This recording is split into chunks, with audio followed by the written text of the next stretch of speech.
Okay, so welcome. And as I was just saying, we have 4 weeks left, and we have quite a lot of topics to cover. So we really do not have any time to lose. Before the midterm, I was talking about how the required power and thrust change with altitude. Today I'm going to continue with that.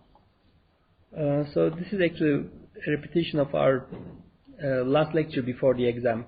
Well, the one before that. Okay, so this is the expression we use to find the drag force, and the ones in red are the air densities. Okay, so remember the drag force has 2 components: the induced drag and the parasite drag. And as you see here, this one, which is the parasite drag, depends on rho, it changes with rho linearly, whereas the second term is inversely proportional with rho.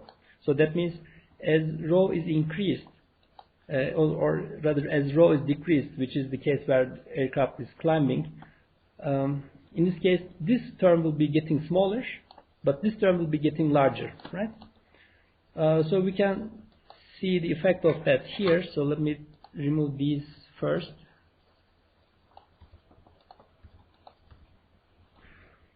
Okay, so what you see here are the 2 components of the drag force and the total. So if you consider the same graph at a higher altitude with rho 2, where rho 2 is less than rho 1, in this case, this is the induced drag component, and the induced drag component will be increased. So you see that it is shifted upwards, and the other component is reduced, so that goes down. But if you look at the intersection point, the intersection occurs at a higher speed value, and if you consider the sum occurs here. So obviously we need to look at the equations, and we need to make some proper calculations to able to find how much change occurs on the thrust required curve.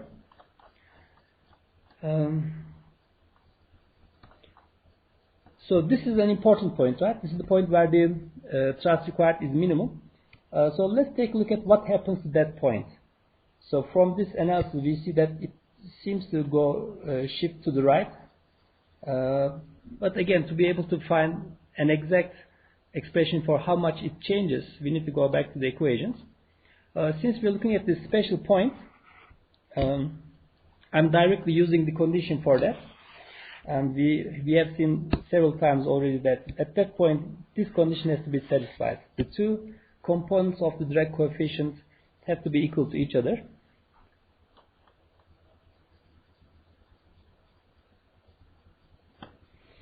Okay, so if you write the drag force for that point, you have 1 over 2 rho v square s. And for the drag coefficient, we can just write CD0 and CDI. And since CDI is equal to CD0, it will going to be 2 times CD0. The 2 cancels the 2 here. So in the end, we get this relation. So if you look at this relation, you may say that there is the rho term here. So that means the minimum thrust required depends on air density. But that's not really a correct conclusion. And the reason for that is the V term you see here is not a variable anymore. So I should, I think, write that here. So in the above expression for TR mean,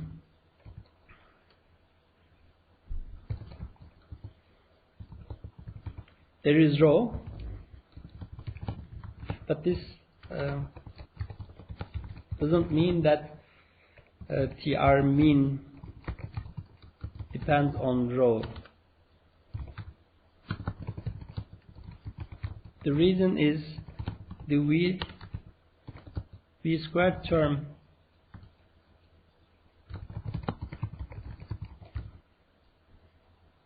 in the expression is not a variable. In other words, V cannot be anything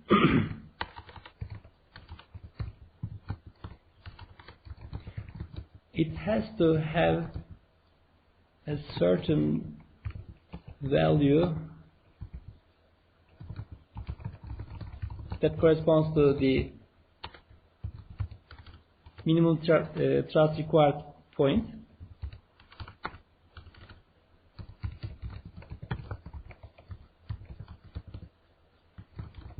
So we need to find that specific value of V and put it there.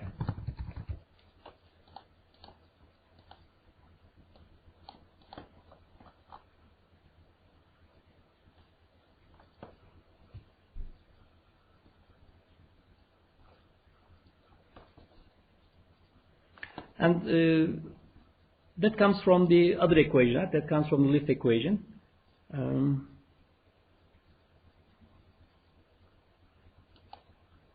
Actually, we did this before, so I don't think we need to do it again. Put it there. Once we do that, rho gets cancelled, and we get the below expression for TR min, which doesn't depend on rho.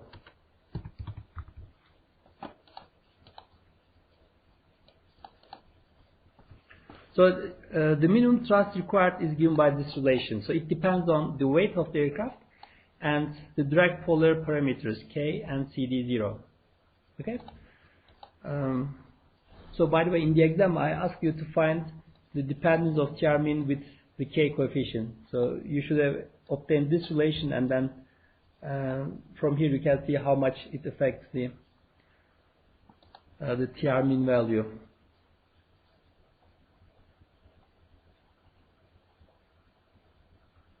Okay, so the next thing is, so we saw that this point doesn't change. Okay, so even if you climb to a higher altitude, the minimum thrust required value is always the same. Okay, so if it's, I don't know, 5 kilonewtons, then it is always 5 kilonewtons for your aircraft, independent of the altitude. So from the analysis here, we see that the speed at which thrust becomes minimum seems to depend on rho. And to find that relation, we again go back to the equations, and we use the lift equation. For the value of lift coefficient, we use the coefficient that corresponds to the minimum thrust required condition, which is CDI is equal to CD0. From this condition, we get this relation, and it turns out that the minimum required thrust speed is given by this expression here. And as you see here, it does depend on rho. So if you consider 3 different altitudes where rho 1 is the highest, that means rho 1 corresponds to the lowest altitude, rho 2 is higher than that, and rho 3 is this is the lowest air density, which means this corresponds to the highest altitude. And if you plot thrust required curves for each of these 3 altitudes, you will get these 3 curves here. So this is the minimum altitude, this is the lowest altitude, this is the middle altitude, and the highest altitude is the blue one. Okay? Okay, so let's take a look at this expression, these results, and think about what this means. So you have an aircraft, and for your aircraft, the required thrust force becomes minimum at this speed. Okay, so if so this is a good speed in the sense that your engines will need to provide the lowest thrust force if you are flying at this particular speed. So if you climb to a higher altitude, the same lowest thrust force will be achieved at a higher speed. If you climb yet to a higher altitude, it will achieve at a higher speed. So this is a good thing, right? So with the same thrust force, you can fly faster. And if you think about what happens in the limit, this will keep shifting to the right. And in fact, you can see this from the equations, right? If rho gets smaller and smaller, then this velocity gets higher and higher. And in the limit, if it goes to 0, and if you go outside the atmosphere, it looks like this term will approach infinity. Which makes sense, right? If you are flying in space, if there's no air, then that means there will be no drag force, and then you can fly as fast as you want because there will be no drag force. So this will keep moving to the right. So you can fly really, really fast with the same drag force. But of course, life is not that easy. I mean, it is true that the drag force will be getting smaller and smaller, but so that's the bad force, right? If you consider the four forces of flight, we have the lift force, drag force, thrust force, and the weight. Then this is the bad force that goes smaller and smaller, but the good forces, the lift and thrust force, are affected by the altitude as well. So before making any conclusions, we should take a look at the complete picture. So we should take a look at what happens to this one, and then we can draw some conclusions about all of this. So anyway, let's continue. So let's take a look at the power required curve, and let's see how the power required gets affected from the changes in air density. For the power to be minimum, this condition has to be satisfied, remember. And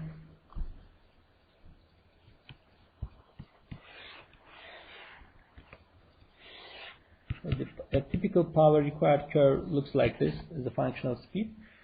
The minimum point for this curve occurs at this condition. So we do the same thing, okay? We consider the minimum point and we calculate this for a given altitude, and then we repeat the same thing for a different altitude, and we compare the two and see how the altitude affects that. So the results are here.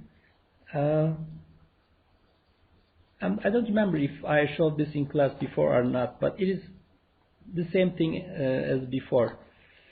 So to calculate the speed for the minimum power required point, we do the same thing we did before. It's just instead of the CL value is different. Okay, so previously CDI, which is equal to K CL squared, was equal to CD0 for minimum thrust required. This time we have K CL squared must be equal to 3 times CD0 for minimum power required. So we have an additional 3 here that comes from this condition. Okay, so this is the special value of speed at which the power required becomes minimum. So we take this and put it into the power equation. And the power equation is, let me just quickly write that. Power required is 1 over 2 times rho times v to the power 3, and then S times CD, but CD I write CD0 plus CDI, okay, and I know that CDI is equal to 3 times CD0, and for V I insert this expression, and in the end this is what we get.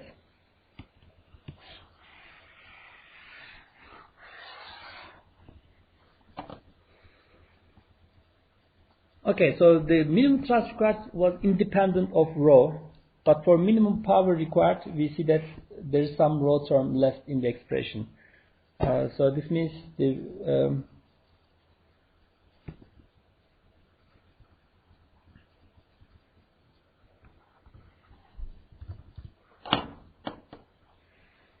that means if you climb to a higher altitude, the level of power required will change as well.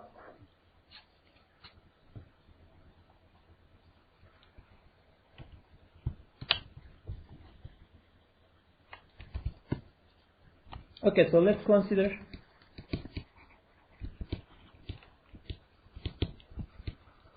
PR min at rho is equal to rho 0.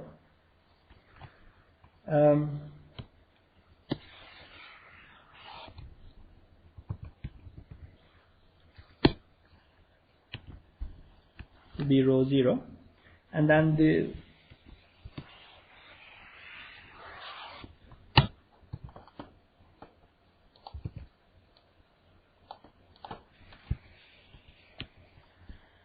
this is also rho 0. And let's consider these at a different air density value.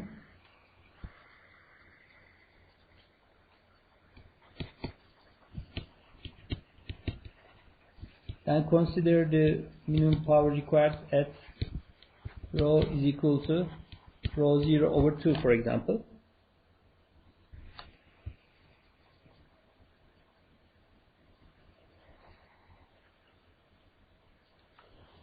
So let me call this 0.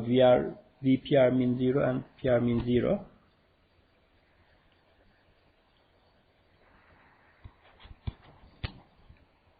So you can conclude that VPR minimum 1 is going to be equal to square root of 2 times VPR mean 0. And similarly, the value of power required is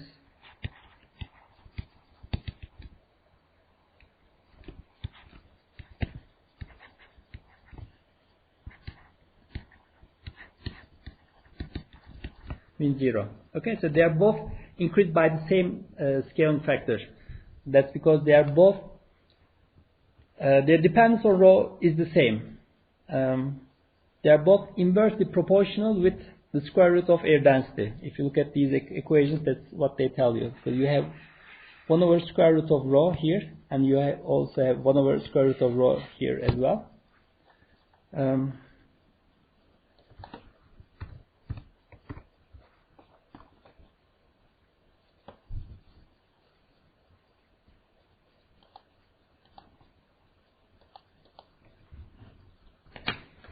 So these results tell us that if the air density is changed, the minimum PR value and the speed at which PR becomes minimum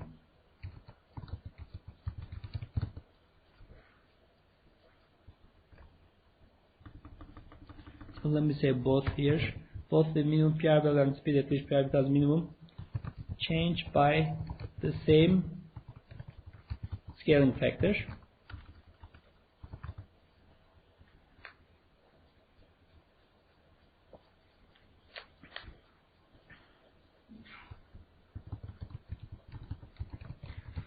This means that as rho is changed,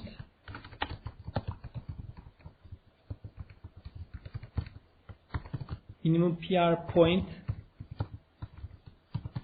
slides along a straight line as shown below.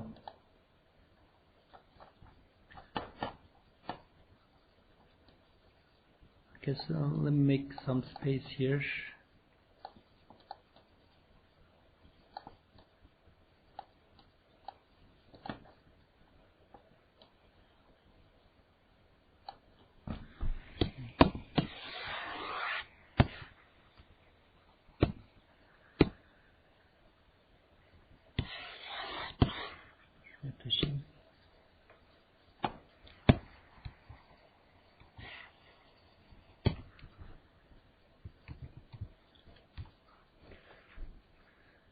Okay, so the thrust required curves just move to the right? The minimum point doesn't change and they just keep shifting to the right.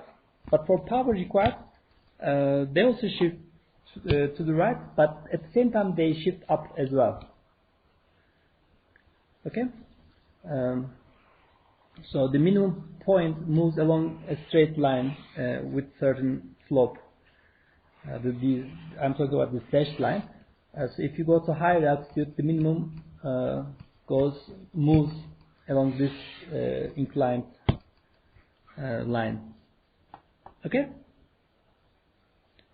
So this is how the required thrust and power values change with air density.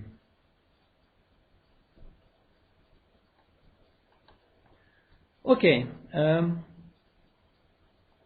So if you just look at the required thrust and power values, they show a good tendency that your aircraft can fly faster and faster. But as I said earlier, the thrust force depends on air density as well, unfortunately. If it didn't, it would be really nice. But remember, we call aircraft engines air breathing engines, so they need air to operate. Okay, so if the air density drops to 0, then there will be no air left for the engine to work on. And if you consider how they work, they take a certain amount of air in and give it an acceleration, and the thrust force is created through that. If the air density is reduced, then with the same volume they take in, there will be less air molecules, right? And the relation is linear. That means if the air density is dropped to half, then within the same volume, the air molecules present will be reduced to half as well. So this means the thrust created by the engine is directly proportional with air density. Okay?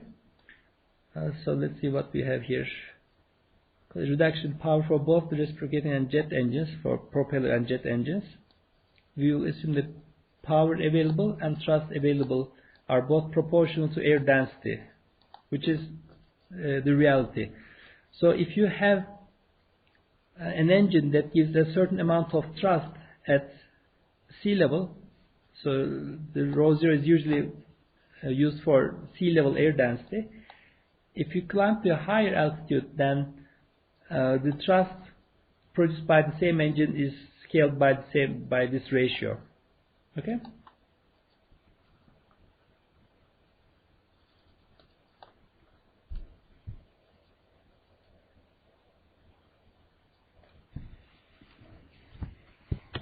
So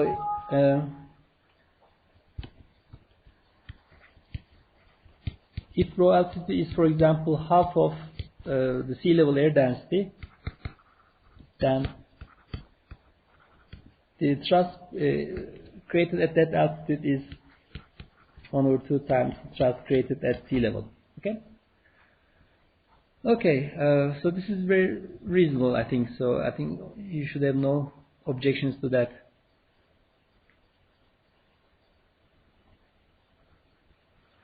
So on these curves, you see how the thrust and power values of propeller and jet engines change with air density. This graph shows the available power, and this one shows the available thrust. So if you have a jet engine, we said thrust is independent of speed. So at sea level, if you have this much thrust, if you climb to a higher altitude, the thrust gets reduced. And at a higher altitude you will have this much. In fact, the ratio is 2, right? So if the air density is dropped to half, then the available thrust force will be dropped to here. And for the propeller engine, power is constant. So this corresponds to the power of a propeller engine.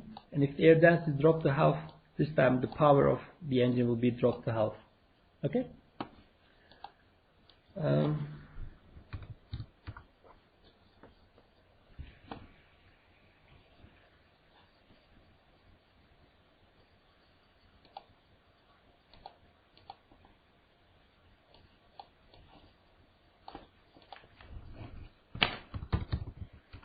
Okay, so let's consider the maximum speed of a jet aircraft at sea level.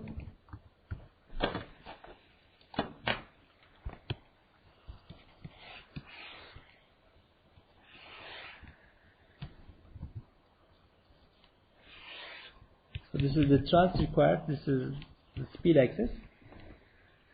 And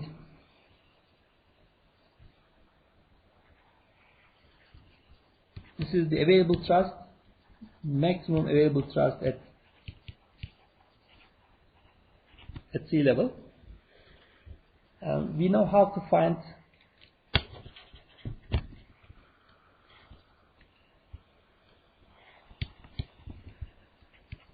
this point, right?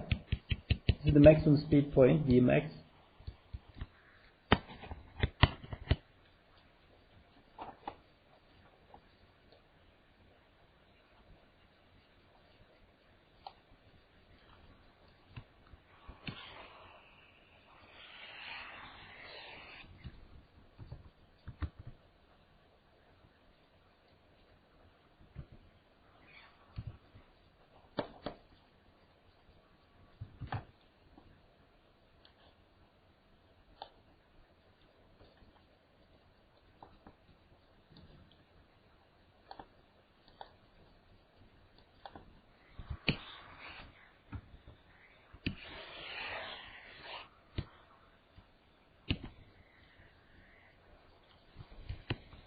So let me call this rho 0. So these are the sea level values. This is equal to TA max at 0. So this is an equation. You have a fixed number on the right hand side. On the left hand side you have these terms, and we are looking for the maximum speed. So V is the unknown here. So if the thrust is set to maximum, then for the equality V should be the maximum.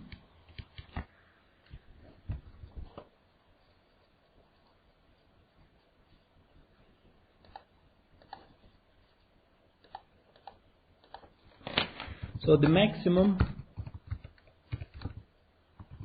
V value that satisfies this equation is the maximum speed of the aircraft at sea level.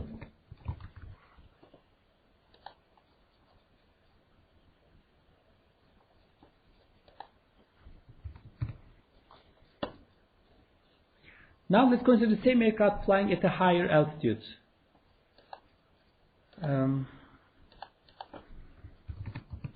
Next, consider the same aircraft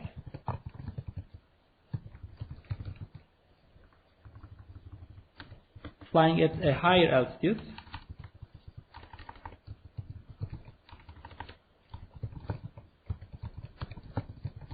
where rho is equal to rho 1, which is less than rho 0.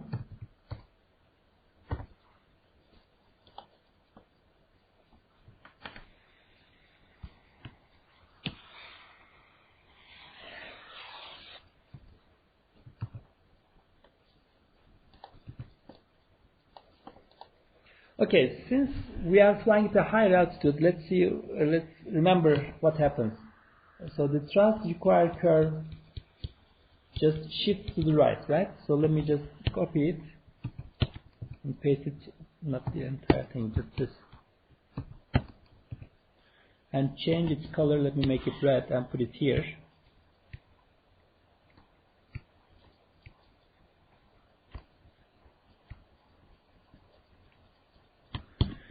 And the available thrust curve shifts down.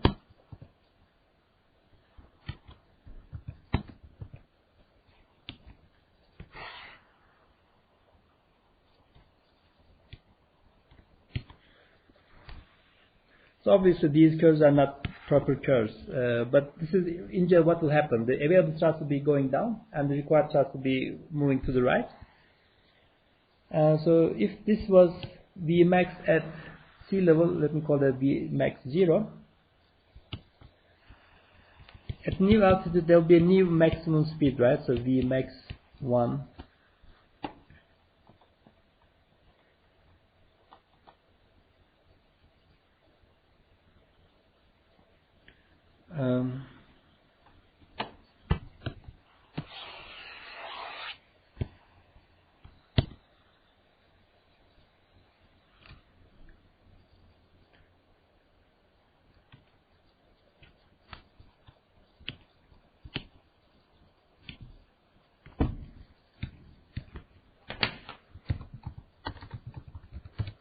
So maximum speed of the aircraft at the new altitude can be computed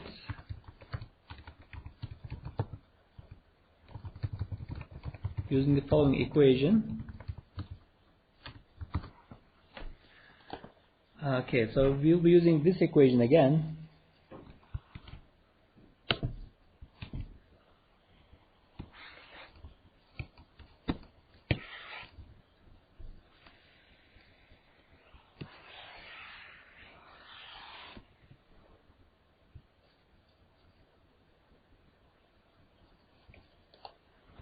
So let me do this. Let me make these black.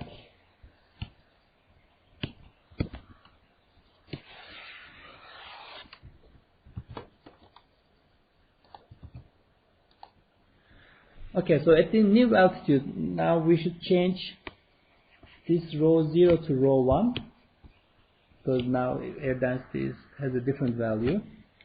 Similarly, this should be changed to rho 1. And on the right hand side, we should have rho 1 divided by rho 0.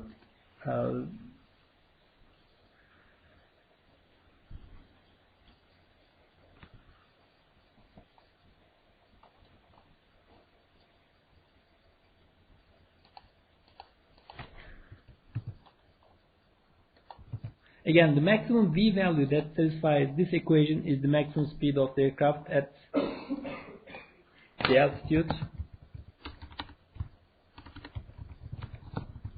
where rho is equal to rho 1. Okay? So that's how you calculate the maximum speed at a different altitude. So the required thrust changes due to these rho terms here.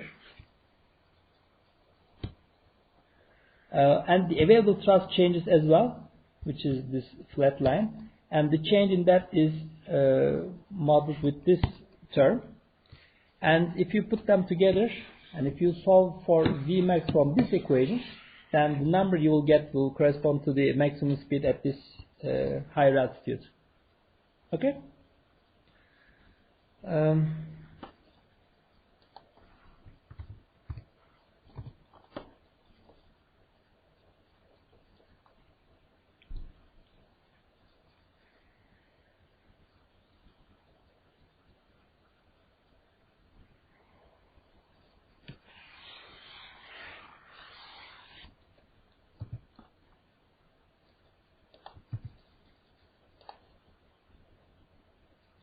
Okay, now let's keep doing this. Let's say that, so we are at this altitude,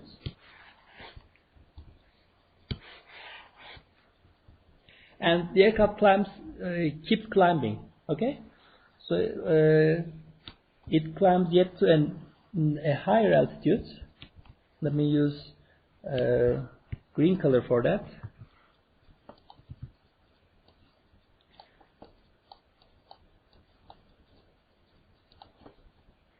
And similarly, the available thrust will be reduced as well. And finally, there will be an altitude where the situation will be like this, right? Because that's eventually where you will go. This keeps moving to the right, and this keeps moving this keeps moving down. And finally, there will be an altitude where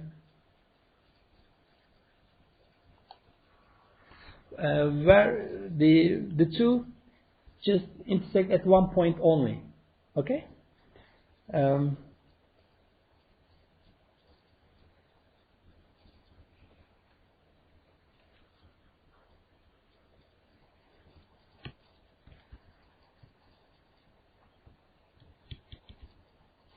So let me call this V star.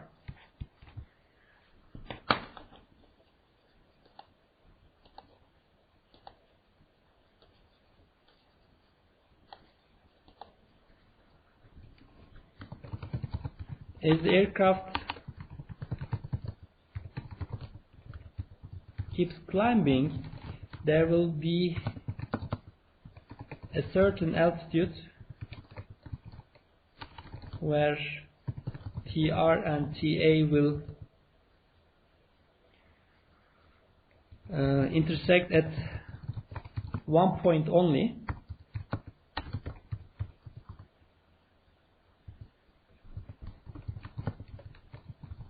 This means there is only one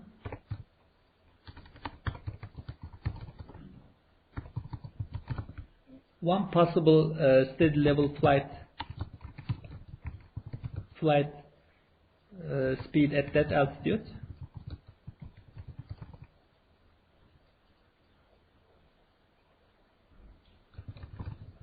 And if the aircraft climbs any more,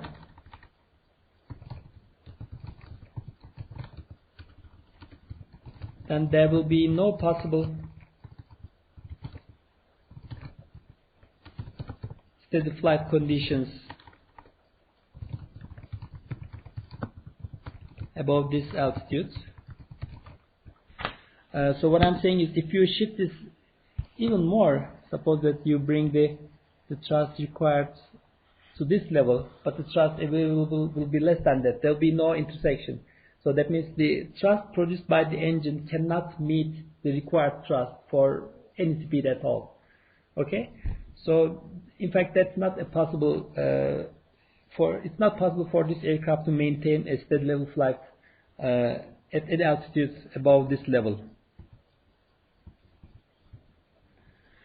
So this, whatever altitude is, so this green altitude is, in fact, we will later define this as the maximum ceiling of an aircraft. Okay?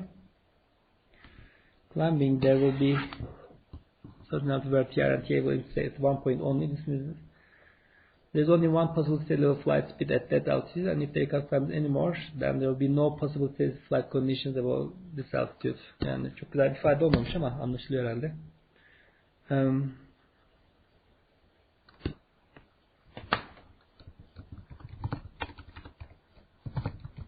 The altitude where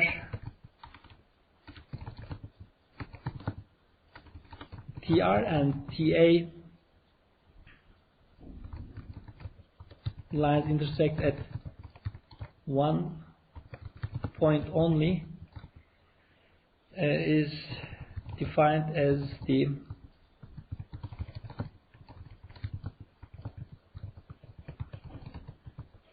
absolute ceiling of an aircraft. We will be talking more about absolute ceiling, but this is how you reach the maximum altitude. Okay? Any questions?